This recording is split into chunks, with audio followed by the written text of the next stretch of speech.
Thank you, Mr. Chairman. I've enjoyed working with you on the Dreamer issue. It is a very sympathetic group of people that came here as young people uh, without being asked to be brought and spent a lot of time in America with generally no place to go, and I understand that very much so.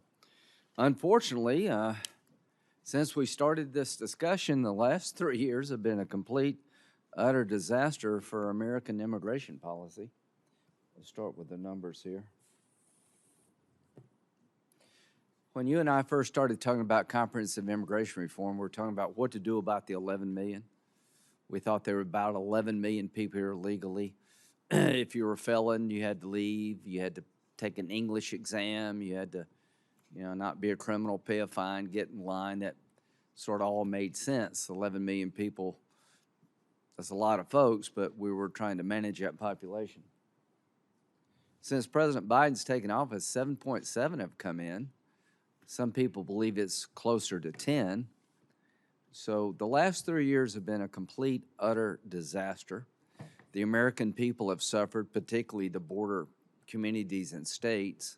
The policies of this administration have proven to us as Republicans over here that there really is no serious effort to control this.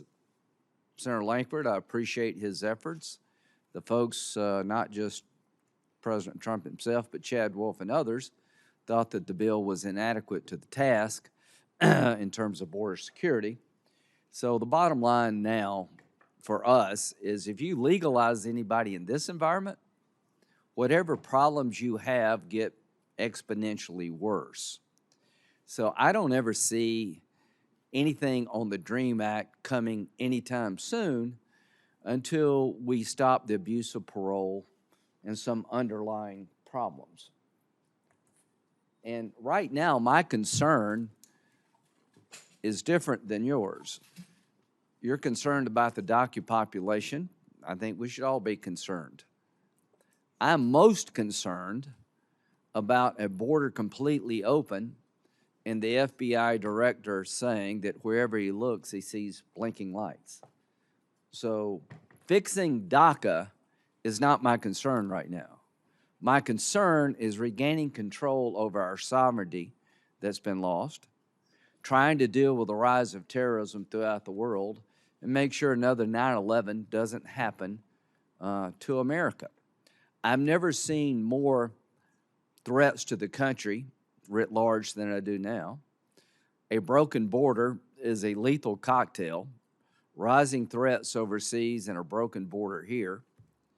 Fentanyl poisoning is a higher priority for me right now. It's not that I don't care about the dreamers, I do. But you got more Americans dying from 18 to 35 from fentanyl poisoning than any other cause. So that's my concern, is to try to get China to stop poisoning America, to do something with the drug cartels that are making billions of dollars, sending drugs and human trafficking, to go after them.